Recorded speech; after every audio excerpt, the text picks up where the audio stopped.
พระฝรั่งขนาดพระฝรั่งนะมันมาบวชอยู่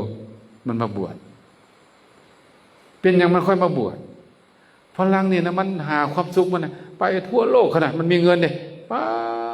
ไปหาความสุขพ่อไปเห็นมาไทยไปเห็นพระเพิ่นปฏิบัติเพิ่นเดินทุดงค์ก็เลยถามเมื่อเลยถามว่าเจ้าบวชที่ไหนเจ้าเป็นไผ่เจ้าบวชที่ไหนเจ้าได้ยังพระก็เลยตอบว่าค่อยบวชนี่นะเขาต้องการความสุขสุขอีกอย่างสุขใจโอ้ว่าสั่นคอยต้องการแนวนี้คอยต้องการแนวนี้คอยนี่เที่ยวมาทั่วบนโลกเลยบ่พ่อความสุขเลยคอยต้องการให้คอยเห็นเอาได้บวชเลยบวชแล้วเขาก็สอนปฏิบัติเราก็นั่งปฏิบัติเอาแท้เอาว่าเนาะเบิดมือเบิดเว้นปฏิบัติฝรั่งนี่มันเฮ็ดแท้ได้บ่คือเฮาเด้คนลาวนี่บ่มักบ่จริงจังฝรั่งนี่มันใจมันถึงแล้วมันนั่งเบิดมือเลยเด้นั่งแล้วก็ย่างจงกรมนั่งปฏิบัติเอาจริงเอาจังมันนิ่งของมันเป็น4 ชั่วโมง5 ชั่วโมงนิ่งมันบอกว่าพอแล้วความสุขที่แท้จริงคือความสงบความสุขคือความสงบถ้าบ่สงบบ่มีความสุขวุ่นวายเมื่อไหร่ฉะนั้นฝรั่งจึงมาบวชแล้วปฏิบัติอยู่น้ำป่าน้ำดงมันโอ้น่าเลื่อมใสเมื่อหลายปีที่ผ่านมามีด็อกเตอร์อเมริกามาบวชอยู่ไทยชื่อว่าสุเมโธเนาะพระสุเมโธจบด็อกเตอร์มาก็เลยมาบวชเบิ่งมาลองบวชเบิ่งบวชแล้วปฏิบัติได้บ่สิกซ้ำพระฝรั่งไปอยู่นำหลวงพ่อซาปฏิบัติอยู่วัดหนองประพงวัดหนองประพงก็สร้างใหม่บ่มีหยังกุฏิมุงหญ้าอาหารก็แจ่วปลาแดกแกงหน่อไม้มาล่ะมุกปลาแดกแกงเฮ็ดตำบักหุ่งเป็นสิได้เนาะฝรั่งเป็นจังได๋ล่ะมากินแบบนี้ฝรั่งมันเป็นจังได๋แล้วก็เวลาน้ำนี่นะตักน้ำสางขึ้นมาอาบปัดตัดกวาดยูเนาะว่าปฏิบัติหลวงพ่อสุเมโธเนี่ยบ่เคยพ่อแบบนี้บ่เคยทุกข์แบบนี้นะจมออกมาโอ้วัดหนองประพงนี่มาทุกข์แท้เนาะวัดหนองประพงนี่ทุกข์แท้เนาะคือลำบากนะมันทุกข์แท้อยู่นี่ทุกข์บ่ขนาดนี้ทุกข์บ่อยู่นี่นะสบายแม่นบ่โอ้มีกุฏิอยู่สบายวัดหนองประพงสมัยนั้นบ่มีหยังฝรั่งจมหลวงพ่อซาได้ยินก็เลยมาถามท่านสุเมโธวัดหนองประพงทุกข์วัดหนองประพงทุกข์แท้บ่วัดหนองประพงทุกข์หรือว่าเฮาทุกข์หลวงพ่อสุเมโธมานั่งคิดอยู่วัดหนองประพงทุกข์หรือว่าเฮาทุกข์เนาะท่านก็มีปัญญาเลยโอ้ว่าท่านวัดหนองประพงบ่ทุกข์ข้าน้อยทุกข์เองเห็นบ่ความทุกข์อยู่ไสล่ะอยู่สถานที่บ่อยู่มองหันมองนี่บ่มันอยู่พี่เด้แม่นบ่อันนี้บ่แม่นเว้าคำหยาบเด้ออันนี้เด้อ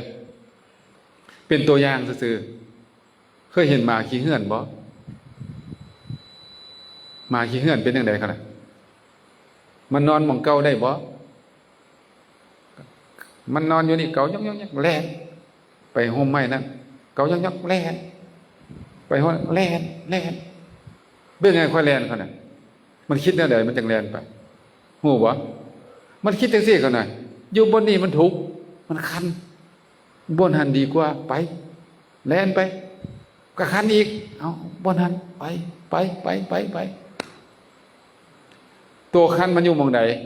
ตัวคันมันอยู่ไสอยู่ในตัวเพิ่นนี่อยู่ในตัวเพิ่นนี่นะมันบ่ได้อยู่สถานที่เด้แม่นบ่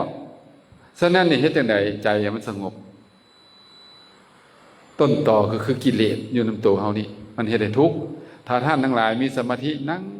นิ่งอยู่นะมีทุกข์มันทุกข์บ่ได้จากหน้าที่บ่เดี๋ยวนี้น่ะนั่งสมาธิได้จากหน้าที่บ่ บ่ให้ฟุ้งซ่านได้จากนาทีบ่ยังบ่ได้ขนาดอยู่บ่ได้ก็ฝึกไปถ้าฝึกติดแล้วนั่นยุ่งเลย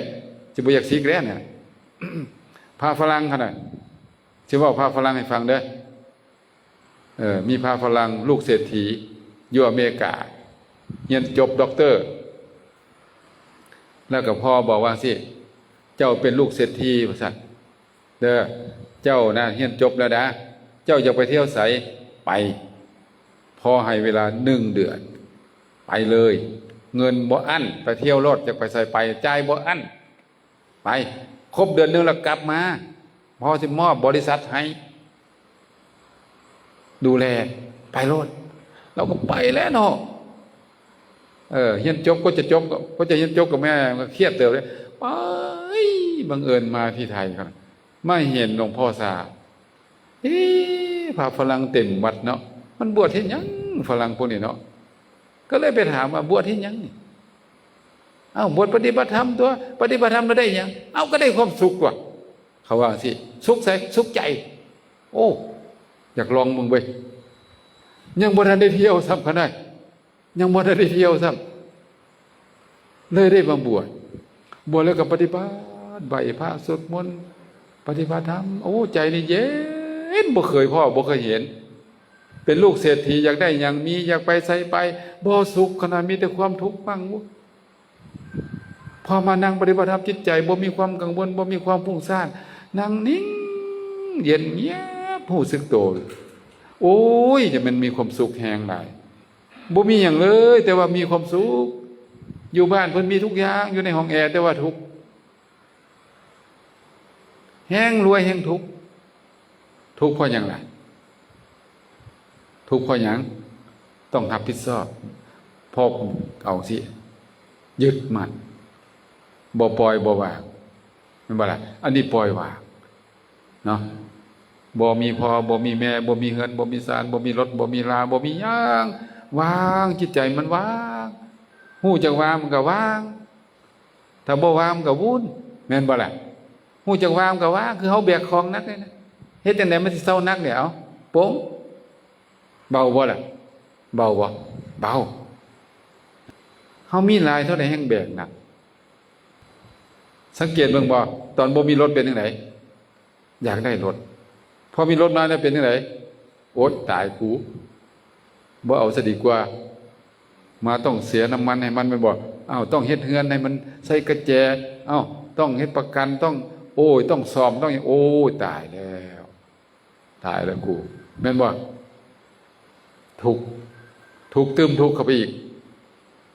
แต่ก่อนเนี่ยโอ๊ยอยากขึ้นรถคันใดก็ขึ้นอันนี้เอาแล้วเห็นบ่ขนาดมันหลอกเฮาการมีหลายบ่แม่นเรื่องดีมันเรื่องทุกต้องเอาออกเอาเข่านี่หนักเอาเข่าเอามาแบกมันหนักเอาออกไปฮู้จักปล่อยฮู้จักวางเอาออกลดละเลิกสิได้บัดนี้ว่าพาฝรั่งต่อเนาะปฏิบัติไปลืมฮอดบ้านเขาหน่อยลืมฮอดเวลาเมื่อบ้านพอให้เดือนนึงฟาดไป3 เดือนลืมไปเลยบ่สนใจเลยบ่สนใจพอก็โอ้ยเฮ็ดจังได๋ลูกเฮานี่คือว่าไปจังได๋เนาะนี่เนาะสืบเรื่องว่าอยู่ที่ไทยอยู่ที่อุบลว่าซั่นสมัยก่อนบ่มีโทรศัพท์แม่นบ่เขียนจดหมายมาก็บ่ตอบว่าจังได๋ลงทุนมาเองเลยเขาน่ะท่านเศรษฐีน่ะมาเองมาหามาซื้อไปซื้อมาไปฮอดบ่อนลูกชายอยู่โอ้ยมาบวชเฮ็ดจังได๋เนี่ยมันคือเฮ็ดแนวนี้เนาะเจ้าคือเฮ็ดจังซี่เจ้าว่าจังได๋ก็พอน่ะเจ้าบอกว่าเจ้าไปเที่ยวเดือนนึงเจ้าก็กลับมาจะมาเฮ็ดงานให้พ่อน่ะ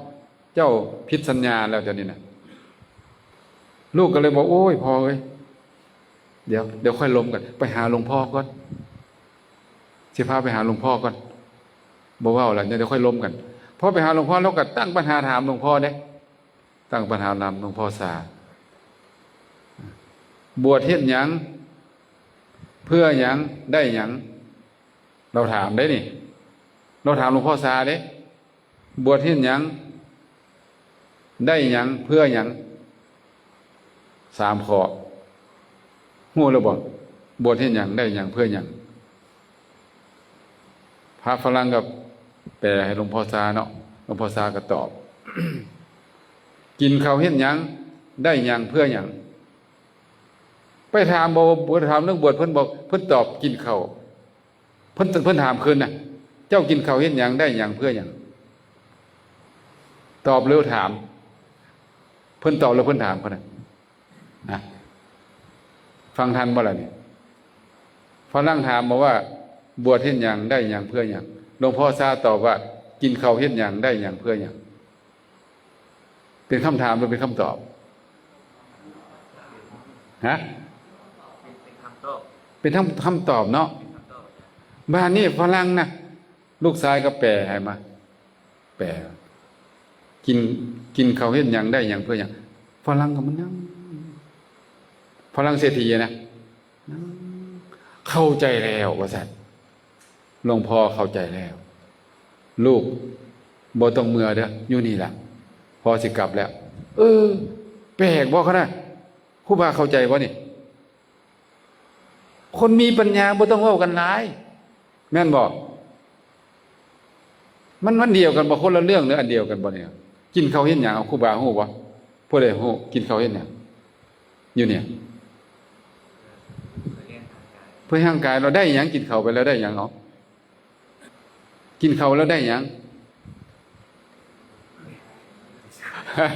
โอ้โหกินข้าวซะพูดตอบบ่ได้เดี๋ยวนี้นะเพื่อหยังกินข้าวเพื่อหยังนี่ฮะโอ้เพื่อล่อเลี้ยงร่างกายเนาะเพื่อ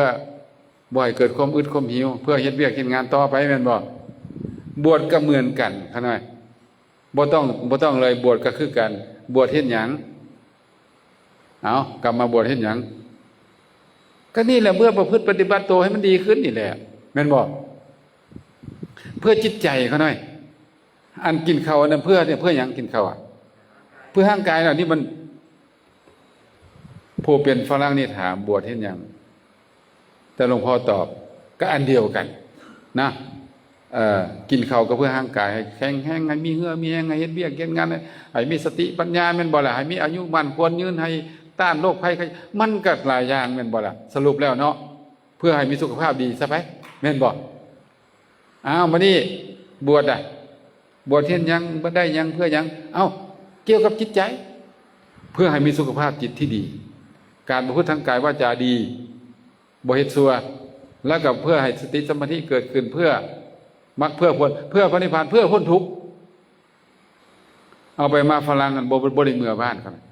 บ่กลับบ้านซ้ำเลยอยู่หั่นเลยปฏิบัติเท่าซุมื้อนี้สงสัยสิบรรลุแล้วก็บ่จักเขาหน่อยเบิ่งกันน่ะบ่เมื่อเลยเขาน่ะบ่สนใจเลยเงินพอมีเงินหลายพันล้านบ่สนเลย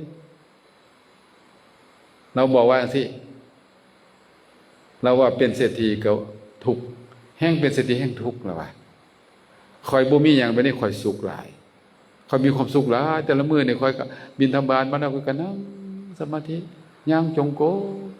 คอยแค่นี้คอยพอแล้วระหว่างสุขกายกับสุขใจอันใดดีอันใดดีกว่ากันฮะสุขใจดีกว่าแม่นบ่ปรากฏว่าไปขับรถไปทำบ้านนอกบ่ ไปเห็นเขาเจ้าดำนากันเกี่ยวเขาดำนาม้วนหัวตากแดดตากฝนมันคือหัวม้วนแท้วะแน่บ่ได้ปังเบิ่งมาเนี่ยอยู่ในห้องแอร์แม่นบ่ล่ะรูปหัวใช่โอ้ยพวกนั้นอยู่ในห้องแอร์เย็นๆเป็นก็คือทุกข์วะอาหารก็ดีห้องแอร์ก็เย็นแต่ว่าหัวสิระเบิดกินยาก็มันก็ประสาทเครียดมาแต่มื้อเกิดแม่นบอกเขาหน่อยเครียดมาแต่มื้อเกิดมาก็เรียนหนังสือสิตายเรียนหนังสือในประเทศบอกไปส่งไปต่างประเทศกว่าที่จบมาแล้วก็มาเฮ็ดเวียกบ่ได้พักเลยมีแต่เอากับเอามีแต่แข่งขันสิ่งดีสิ่งเด่น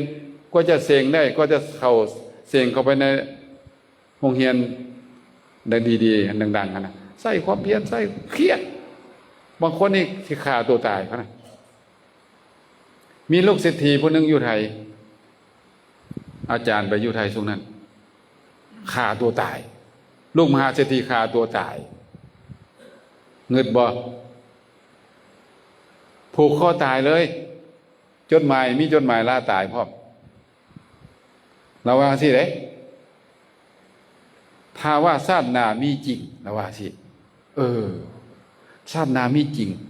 ขอให้จะได้เปลี่ยนลูกของพ่อแม่นี่เลยบังคับเอาเราว่าสิบ่เคยถามลูกจักเทื่อเลยว่าลูกต้องการหยังบ่เคยถามมีแต่บังคับลูกรับบ่ได้ขอตายดีกว่าเป็นจังได๋เขาได้เอาอันนี้ประวัติเราเนาะเขาได้บ่สิเว้าประวัติเกิดมาก็ไปส่งเฮียนอันปิดเทอมก็ให้ไปเฮียนเสริมไปติวบ่ให้พักให้พรแต่ตั้งบ่เจ้าต้องเฮียนให้เก่งเจ้าต้องได้เกียรตินิยมอันดับ1พุทธเพิ่นบังคับลูกเพิ่นน่ะเฮียนจบปริญญาตรีเจ้าต้องจบโทต้องไปเรียนอังกฤษต้องจบโทมาจบโทแล้วต้องจบเอกมึงดูมันก็เครียดแบบนี้นะเครียดแหงจิตใจมันเครียดแล้วมันบอกว่ามันเฮ็ดเบิดแล้วบัดนี้กลับมาเจ้าต้องเฮ็ดงานให้ดีอย่าให้บริษัทล่มจมเอาอีกแล้วโอ้มันมีแต่บังคับมีแต่เครียดเราบอกตายดีกว่าแบบนี้นะขอตายดีกว่าเห็นบ่คะนะมีทุกสิ่งทุกอย่างแต่ว่าเครียด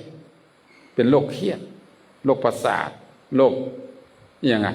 ซึมเศร้าแต่ว่าพวกบ้านนอกเย็นสบายซาวนามันว่าห้องเพลงสบายหัวม้วนกุ๊บบ่เครียดอ้าวเป็นจังได๋คือเป็นจังซี่พอใจเขาบ่เครียดเขาบ่ได้แข่งขันกับไผ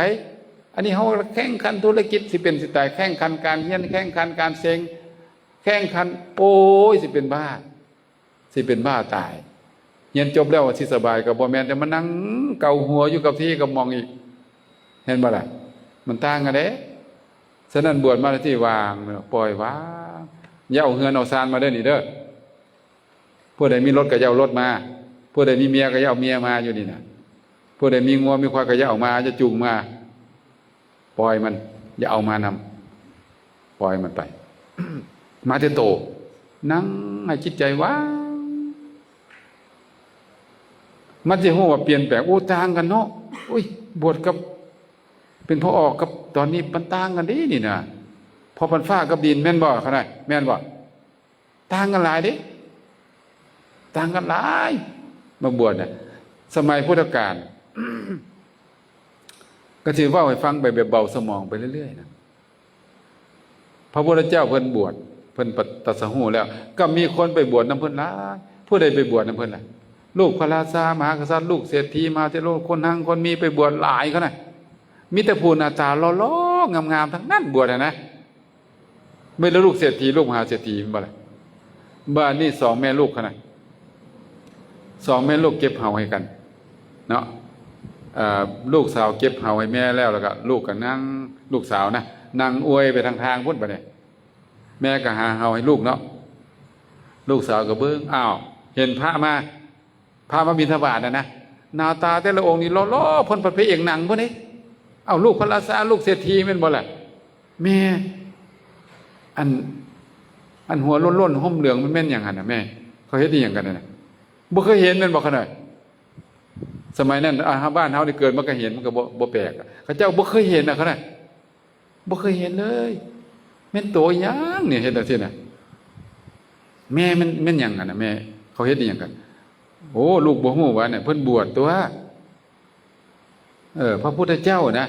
เพิ่นเป็นลูกเสร็จเป็นลูกพระราชาเพิ่นไปบวชเพิ่นสำเร็จเป็นพระพุทธเจ้าแล้วบัดนี้พวกนี้ก็ไปบวชตามเพิ่นบวชให้หยังแม่พระรอๆพวกนี้นะคือบ่เพิ่นไปเอาเพิ่นต้องการนี่หยังเพิ่นบ่มีเงินบ่มีศาลบ่เพิ่นจังคือไปจังซั่นโอ้ยแม่ก็บ่ฮู้ดอกเพิ่นบวชปฏิบัติธรรมแม่อันลูกสาวสอแม่นะเพิ่นปฏิบัติแนวใดแม่อ้าวสอบไปสอบมาก็ตอบบ่ได้เท่าแล้วแม่นบ่ล่ะโอ้ยแม่ก็คุ้งแล้วเถาะสอนแนวนี้นะหมายก็ว่าเห็นพระหน้าตาหล่อๆไปบวชปฏิบัติธรรมแล้วก็บ่สิกขาลาเพศโอ้ยแต่ละองค์คนงามเพิ่นอยู่ได้จังได๋เพิ่นทิ่มเฮือนทิ่มศาลทิ่มครอบทิ่มครัวทิ่มลูกทิ่มเมียไปได้จังได๋นี่แสดงว่าความสุขคฤหัสถ์นี่บ่ได้มันปนทุกข์อุปมาจังซี่ได้ขนาดอุปมาเด้อความสุขของอันคฤหัสถ์นะมันเหมือน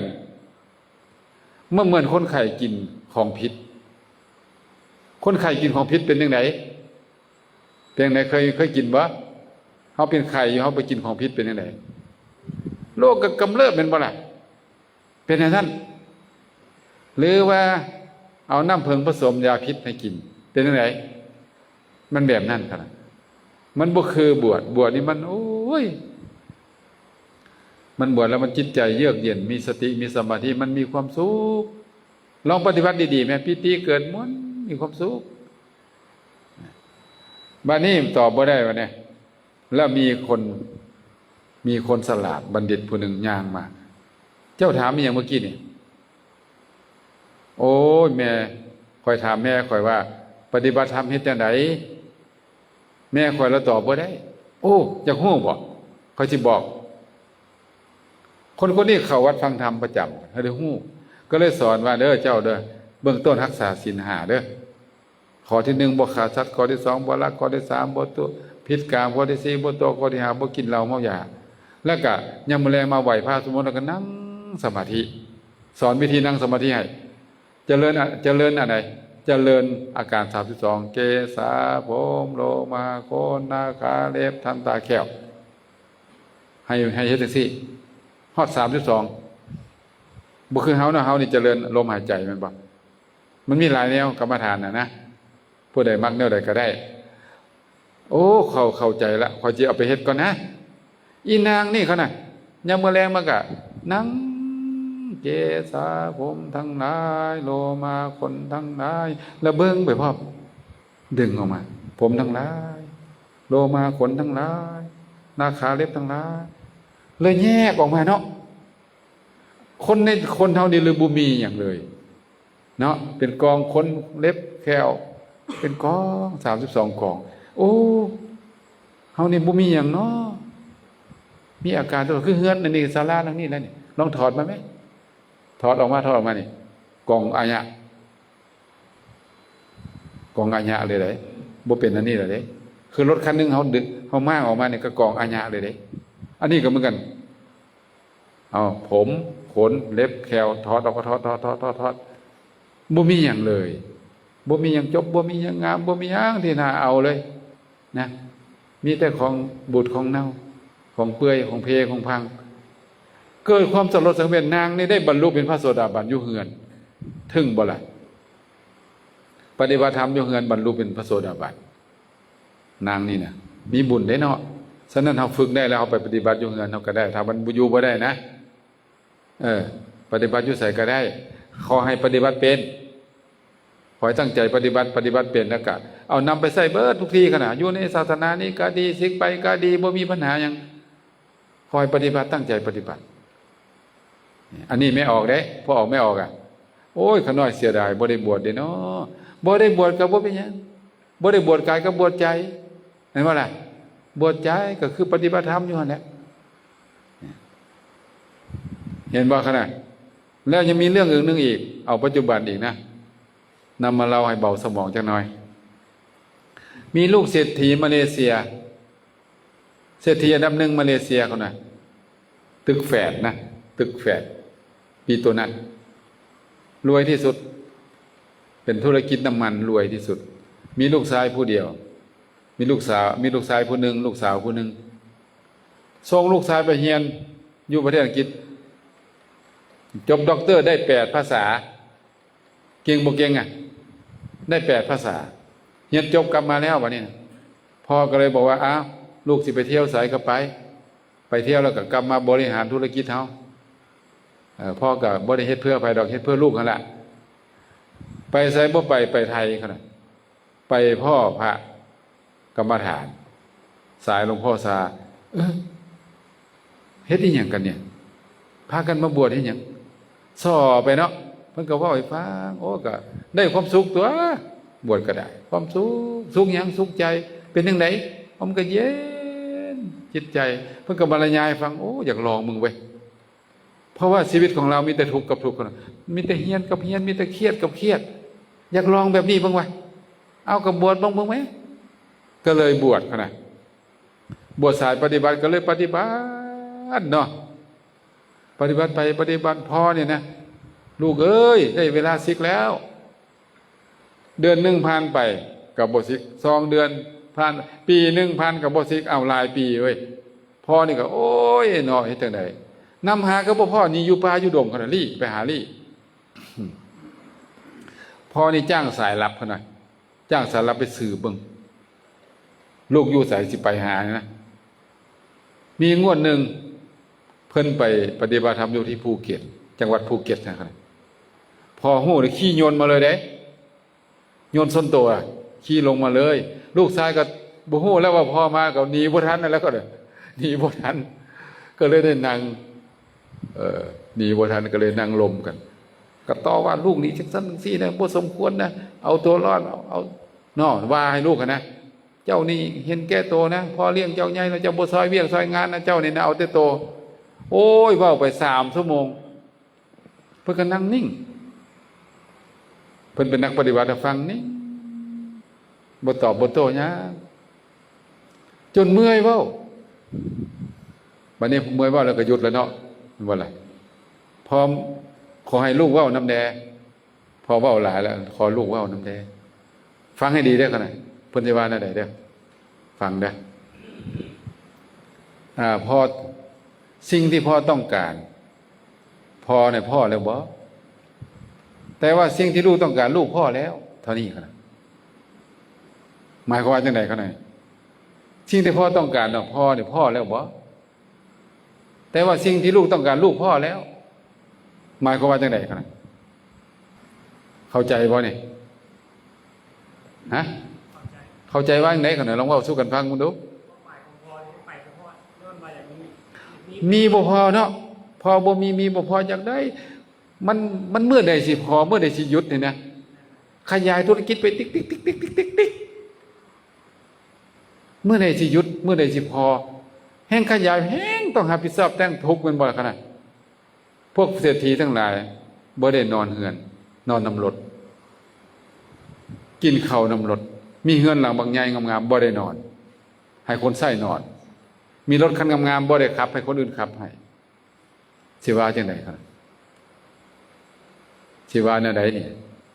สิ่งที่ลูกต้องการลูกพ่อแล้วหมายความว่าจังได๋นี่คือบวชปฏิบัติธรรมจิตใจสงบเยือกเย็นนี่ลูกต้องการแบบนี้ความสุขทั้งใจนี้โอ้ยเศรษฐีว่าจังได๋คั่นน่ะท่านเศรษฐีโอ้ทราบซึ้งคั่นน่ะมัดเดียวน็อกเลยคั่นน่ะบ่ต้องซ้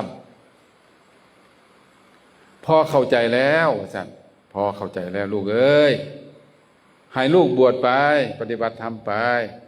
แต่ว่าอย่าลืมเด้อเมื่อยามพ่อเด้ไปสอนพ่อเด้พ่อสิเฮ็ดวัดสร้างวัดป่าไว้ท่าเด้ออยู่ที่ภูเขาปีนังเด้อปีนังหิวเด้อปีนังเขาน้อยไปเที่ยวปีนังเขาซี่ดิวัดของลูกชายเศรษฐีเพิ่นเวลาเพิ่นกลับไปยามพ่อเพิ่นกลับไปอยู่แล้วก็เอิ้นพ่อมาเอิ้นแม่มาเอิ้นน้องสาวมาปฏิบัติธรรมเทศสู่ฟังเทศสอนให้ลดให้ละให้เลิกความเห็นแก่ตัวอ้าวน้องสาวฟังแล้วซาบซึ้งเว้ยโอ้สุดยอดอยากบวชเว้ยน้องสาวลอยไปบวชเป็นแม่ขาวอยู่พม่าเท่าซุมื้อนี่ปฏิบัติธรรมอยู่ว่าบ่กลับเลยตายบ่บาดนี้คั่นน่ะลูกชายไปบวชลูกสาวลอยหนีไปบวชแม่ขาวอ้าวตายกูว่าซั่นเป็นเศรษฐีเพื่อไผนี่นะเนี่ยพอกับลูกก็บ่อยู่ลูกสาวก็บ่อยู่ลูกชายก็บ่อยู่ลูกสาวก็บ่อยู่เฮ็ดจังไดนี่เฮ็ดจังไดคั่นน่ะเศรษฐีนี่เฮ็ดจังไดดีคั่นฮะตอนนี้ยังหนีบ่ได้ต้องค่อยๆธุรกิจโอนธุรกิจไปก่อนคาดว่าในอนาคตข้างหน้าว่าต้องบวชแน่นอนฉะนั้นมันบ่มีที่สิ้นสุดขนาดนะจะรวยก็บ่มีที่สิ้นสุดจะเป็นเจ้าเป็นนายก็บ่เสี่ยงสุดบ่มีอย่างเสี่ยงต้องหยุดมัน ต้องตัดมันบ่หยุดบ่เลิกคือไฟใหม่ขนาดไฟใหม่เอาฟืนใส่แห้งใหม่ใส่หลาย ใส่หลายแห้งใหม่แม่นบอกขนาดอยากให้มันมอดเฮ็ดจังได๋อยากไฟมอดเฮ็ดจังได๋บ่ใส่มันแม่นบ่ล่ะบ่ใส่ฟืนให้มันดับบ่ล่ะดับ นี่ ถ้ายังใส่มันโว้ยมันบ่ดับดอกต้องหยุดมันเบรกมันหยุดคิดมีสมาธิอยู่กับตัวมีสติหู้สึกลมหายใจเข้าออกบ่ต้องไปอดีตอนาคตบ่ต้องไปสนใจเรื่องอย่างนั้นมาอยู่กับตัวนี้เป็นยังไงบัดนี้น่ะดีขึ้นบ่ล่ะดีบ่เฮ็ดคือฝรั่งแม่ฝรั่งเอาจริงเด้ฝึกแท้เอาแท้เด้ฝรั่งอ่ะมันเฮ็ดแท้เด้ฉะนั้นเฮาลองเอาแบบฝรั่งเนาะเบิ่งแบบสมัยพุทธกาลปฏิบัติแท้ปฏิบัติจริงขนาดองคุลิมานน่ะซัวบ่ขนาดองคุลิมานนี่ซัวบ่ซัวเนาะฆ่าคนเท่าใดน่ะองคุลิมานเนี่ยผู้ใดฮู้บ่อยู่แถวนี้บ่มีบ่องคุลิมาน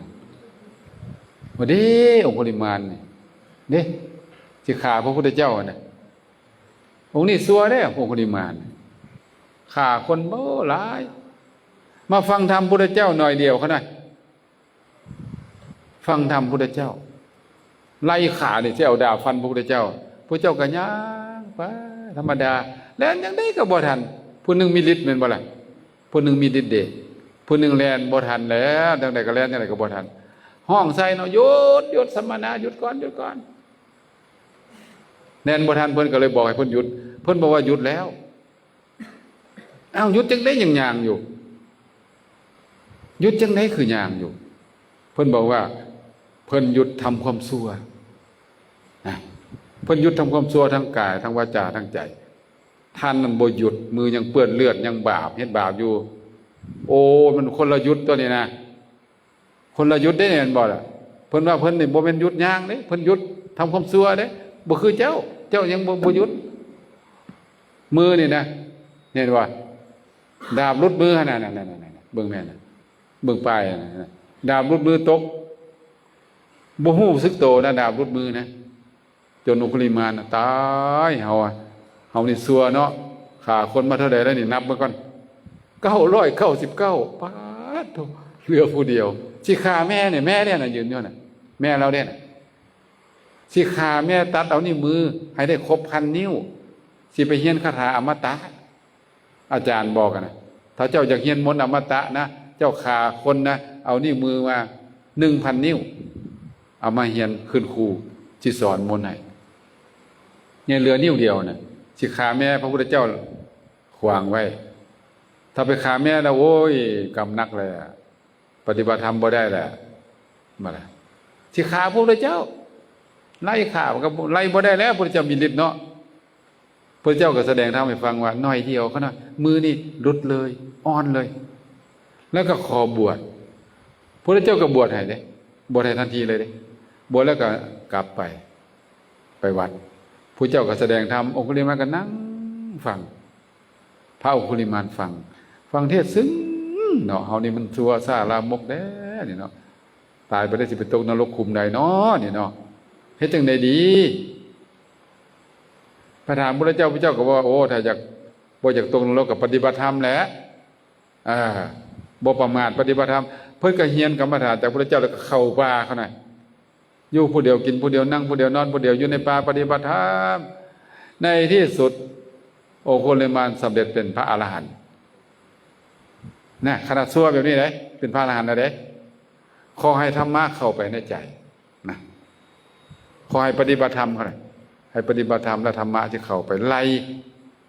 ล่บาปไล่อกุศลไล่กิเลสออกให้เบิด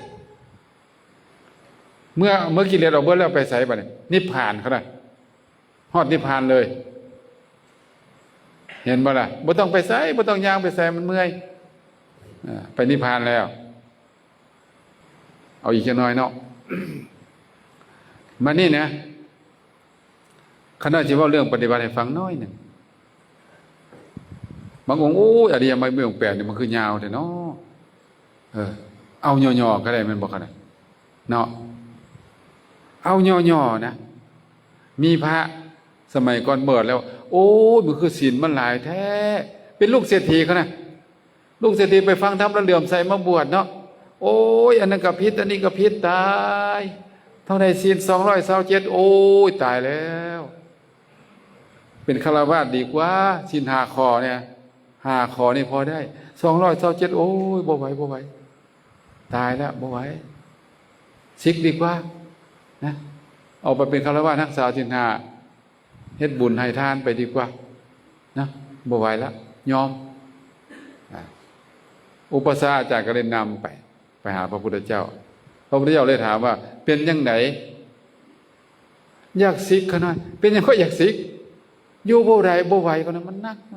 สินหลายโพดบ่ไหวผิดไปเบิดเนียงติงบ่ได้เขาหน่อยนี่นะเนียงติงก็ผิดโอ้บ่ไหวดอกพระพุทธเจ้าก็เลยอนุเคราะห์สินมันหลายโพดแม่นบ่แม่นเขาหน่อยเอาข้อเดียวได้บ่ข้อเดียวเอาบ่ได้บ่ข้อเดียวรักษาข้อเดียวโอ้ยข้อเดียวได้แท้เขาหน่อยนำข้อนี่สบายเขาหน่อยนี่นะเอาเลยให้รักษาจิตให้เบิ้งจิตรักษาจิตบ่ให้จิตผิดซัวให้มีสติอยู่ทำไมว่าสินะโอ้ข้อเดียวได้เขาหน่อยได้บ่อยู่นานกลับไปแล้วยิ้มเลยเด้โอ้ยดำคอเนี่ยสบายเอาละที่บัดนี้เนาะลงมือเฮ็ดแล้วบัดนี้โอ้ตายแล้วมันบ่อยู่ตัวนี้เอาบ่อยู่ก็ดึงมาเอาโยนแล้วปั้มกันอยู่เลยเนาะเบิดมือเนาะสู้กันอยู่นี่แหละมือแล้วมือเรามาเฮ็ดอยู่ซี่เนาะเอาไปมากก็คือจับไก่เขาน่ะคือจับไก่ทุกเมื่อเฮาสิไล่จับไก่นี่สิได้บ่เขาน่ะสิได้บ่มันมีปีกนั่นบ่มันก็บินมันมีตีนมันก็แล่นเอาที่ล่ะแล่นที่ไล่ที่ล่ะเฮ็ดจังได๋เขาน้อยสิบอกวิธีจับไก่ให้เอาเข้ามาเอาข้าวสารมาเคล็ดลับอ้อยก่อนย้อนหวานบ่ล่ะหวานบ่แล้วก็เอิ้นมากุ๊กนี่มาเจ้าไก่ก็กินเข้ามาเนาะค่อยๆมามื้อนี้พุ่นอยู่กับไก่มื้อหน้าก็ยับเข้ามาหวานไก่เข้ามาบ่ล่ะเคยอ้อยบ่ไก่เคยอ้อยไก่บ่ผู้ใดเลี้ยงไก่อยู่นี่เขาเลี้ยงไก่จะฮู้อ้อยเข้ามามันก็ลึงมันว่าค่อยๆเข้ามาในที่สุดกินน้ำมือนี่เลยมันบอกเมื่อกินน้ำมือก็เสียบมือเข้าหน้าเอิกนี่ก็อุ้มขึ้นมาสบายไก่ตีเนาะผู้ใดเลี้ยงไก่ตีนะเนี่ยจำแบบนี้วันนี้จิตเฮาคือไก่เด้อไก่แหนั่นบ่ล่ะเฮาฝึกจิตเราก็ต้องค่อยๆฝึกให้มันลึงมันบอกฝึกค่อยๆฝึกอย่าไปบังคับมันหลายมันบ่ได้คือเฮาไล่ไก่นั่นแหละแห่งไรแห่งแลนบ่ต้องไล่เฮาอยู่กับพี่นี่นะบ่ต้องบังคับมันฝึกไปฝึกมาจิตนั้นมันก็อ่อนโยนเนาะอ่อนโยนแล้วก็ค่อยๆลึงค่อยๆอยู่ขนาดบ่ไปใส่ขนาดอุ้มได้ขนาดจิตฝึกได้แต่ว่าบังคับบ่ได้จิตนี่นะค่อยฝึกเฮ็ดตามครูบาอาจารย์นี่โลดละเขาได้บ่สอนดอกปฏิบัติเพราะว่าครูบาอาจารย์เพิ่นแนะนำละเอียดแล้วมีแต่ว่าให้ปฏิบัติเท่านั้นวิธีหรือเฮ็ดแบบนี้ก็ได้งัวน้อยมันแล่นมันแล่นน้ำแม่มันกินนมแม่นี่นะเฮ็ดจังได๋งัวน้อยที่ออกจากแม่ได้เอาเฮ็ดจังได๋เอาเชือกมามัดคอผูกเส้นหลักไว้บัดนี้แม่งัวไปเนาะงัวน้อยไปไสบัดนี้แล่นน้ำแม่ไปบ่ได้คาเชือกอยู่คิงนิ่งนี่แล่นไปแล่นมาเมื่อยก็นอนอยู่รักนั่นแหละเอาไปมาบ่ไปซะบัดบ่ไปน้ำแม่แล้วบัดนี้ปล่อยก็บ่ไปเนี่ยจิตเฮาก็เหมือนกันคืองัวน้อยเด้คั่นน่ะเอาเสื้อคือสติไปผูกจิตด้วยมาลามกับลมหายใจลมหายใจคือรักเนี่ยแม่นบ่ล่ะเอาเสื้อคือสติไปผูกงัวน้อยคือจิตแล้วก็มาลามไว้รักคือลมหายใจนะเบิ่งให้จิตอยู่กับลมหายใจเขาออกแม่นบ่ล่ะหายใจเขาออกบางทีจิตมันไปก็เอามากลับมาหู้ลมอีกเอาไปอีกก็เอากลับมาอีกเอาไปมางัวน้อยเป็นจังได๋เมื่อยวะงัวน้อยน่ะเมื่อยวะเมื่อยก็นอนอักลากคั่นน่ะนอนอยู่ไสล่ะนอนอิงรักคันละรถเนี่ยบ่ไปไสนิ่งผู้ปฏิบัติขนาดปัจจุบันนี่นะครูบาอาจารย์ที่บวชใหม่นี่นะยังคิดฮอดบ้านอยู่ยังบ่ลึงอยู่น้ำครอบน้ำครัวอยู่น้ำเฮือนน้ำซานอยู่น้ำลูกน้ำหลานอยู่น้ำพ่อน้ำแม่มันลึงเด้คืองัวน้อยน่ะแล่นเมื่อบ้านแม่นบ่เนี่ยแม่นบ่เนี่ยพากันแล่นเมื่อบ้านอยู่เนี่ยมาแต่โตเดี๋ยวบวชแต่กายบ่บวชใจบ่ยอมบวชผู้ใดบวชใจได้อยู่นี่น้องซี่มือมึงเนาะบวชใจมีแต่บวชกายใจบ่บวชเอาลงมือแม่ คืองัวน้อยน่ะแล่นเมื่อบ้านพุ่นน่ะหาแม่พุ่นน่ะแม่นบ่ล่ะลองฝึกไหมวะเนี่ยฝึกให้มันมาอยู่กับโตปะซะบ่ให้มันไปใส่ฝึกลองเมืองเขาหน่อยรับรองว่างัวน้อยเนี่ยอยู่กับรักแน่นอนเลยฮอดมือมาเนาะคือพาฝรั่งที่เขานายว่าให้ฟังอ่ะบ่กลับบ้านเลยลืมนัดกับพ่อไว้1 เดือนลืมไปแล้วเฮ้ย3 เดือนตายแล้วปฏิบัติธรรมมื้อเดียว3 เดือนว่าซั่นโอ้ยเอาไปมาอยู่เลยบ่สิกซ้ำเนี่ยมันมีความสุขยิ่งกว่าคฤหัสถ์แต่บ่ซั่นเขาสิบวชบ่บวชให้จริงเถอะนะเอาให้จริงเลยนะเอาให้แท้นะถ้าบวชเล่นๆหัวๆมันก็ได้สำนั้นแหละก็เฮ็ดเล่นเนาะก็คืออาจารย์ว่าบ่ล่ะบวชมันเล่นบ่มาเลี้ยงชีพบ่บวชมาบ่ได้ประโยชน์อันนี้บ่ได้บ่เป็นเป้าหมายต้องบวชมาปฏิบัติธรรมเพื่อความพ้นทุกข์รับรองว่าพ้นทุกข์ในปัจจุบันในขณะที่มีสติสมาธิจะเป็นจังไดจิตใจโอ้สงบเย็นมีความสุขเลยเด้มีความสุขเลยเด้จิตสงบปุ๊บนี่มีความสุขเลยได้ลองเทียบเบิ่งเด้อจิตที่มันฟุ้งซ่านกับจิตที่มันสงบเป็นจังไดเทียบเบิ่งนะโอ้จิตที่สงบนี่มันเยือกเย็นเบาสบายลองฝึกเบิ่งครูบาอาจารย์ที่อยู่ในศาสนาได้เนี่ยเพิ่นมีสมาธิสติสมาธิเพิ่นฝึกมาบ่ทันอยู่บ่ได้ดอกขนาดงัวน้อยก็แล่นเมื่อบ้านมื้อละแม่นบ่แล่นนำแม่เบิดอันนี้งัวน้อยบ่ไปอยู่สบาย อยู่สบายหายฮ้อนเนาะเป็นไงได้เวลาแล้วบ่นี่นะฮะมีสติเด้อคือพระองค์นี่ล่ะโอ้227ข้อเฮ็ดบ่ไหวเขาหน่อยเอาข้อเดียวพระพุทธเจ้าว่าเอาข้อเดียวเลยเอาเลยข้อเดียวรักษาจิตปฏิบัติเบิ่งเนาะฮู้เนาะหายใจเข้าก็ฮู้หายใจออกก็ฮู้ฝึกโอ้มันก็ง่ายเป็นบ่เอาตัวเดียวเด้ขนาดแต่ก่อนโอ้ยตายมันนักอันนี้เอาตัวเดียวพะยานสั่นเขาแล้วก็มานั่งเมื่อยนั่งก็ย่างก็มีสติในการย่างเฮ็ดหยังก็มีสติอาบน้ำก็มีสติเฮ็ดหยังก็มีสติในการเฮ็ดหยังทุกอย่างเฮ็ดทุกอย่างมีสติบ่ว่าเฮ็ดเวียกเฮ็ดงานเนาะก็มีสติกินข้าวก็มีสติในการย่ำการเคี่ยวมีสติไปเบิดบ่โดนเขาหน่อยพระองค์นี่สำเร็จเป็นพระอรหันต์จบเลยงานเนี่ยเอาข้อเดียวโคโลได้จบเลยเอาบ่ล่ะข้อเดียว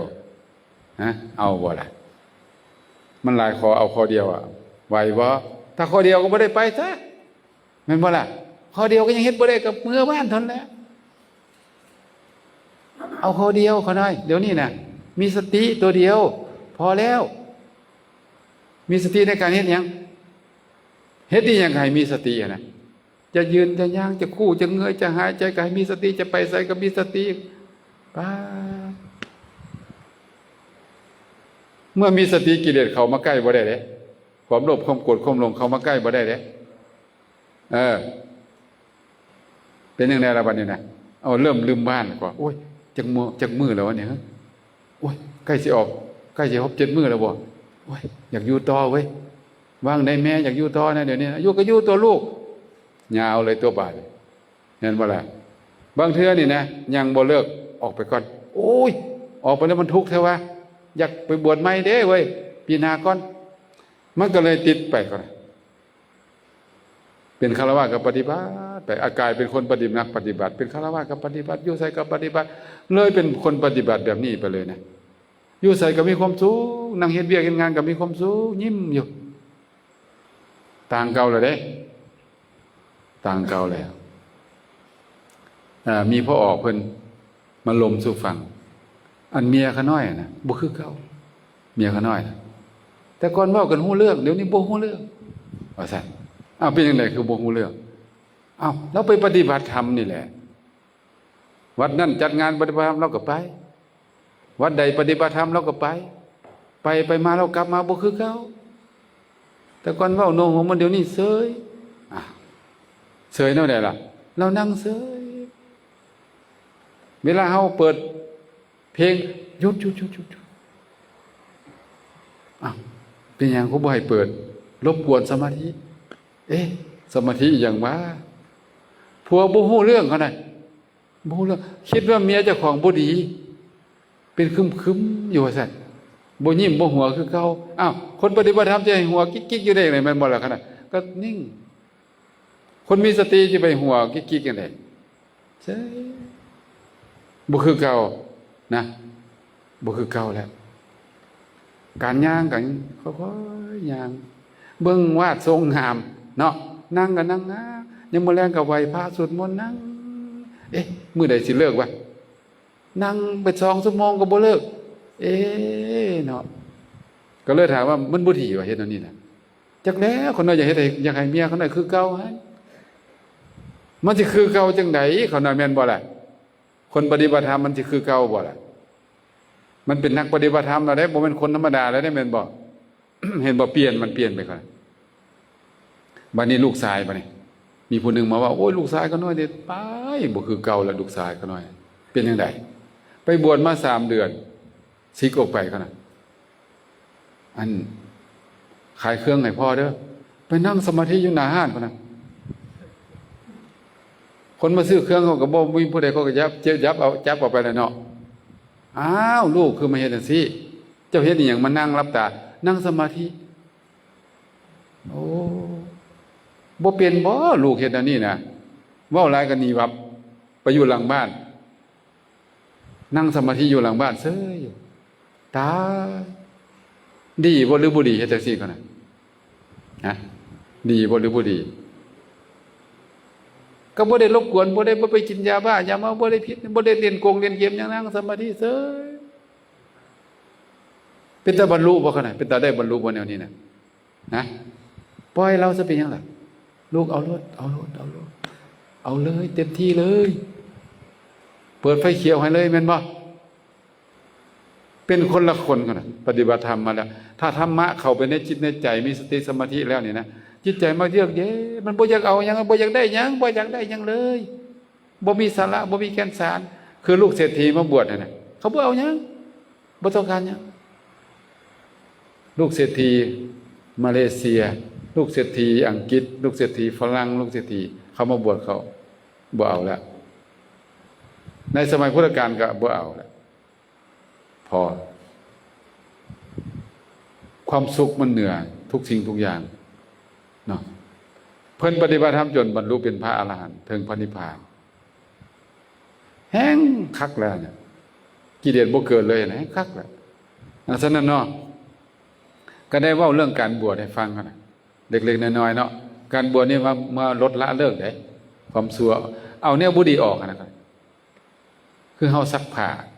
เอาของสกปรกออกจากผ้าเฮาอาบน้ำก็เอาของสกปรกออกจากกายเฮา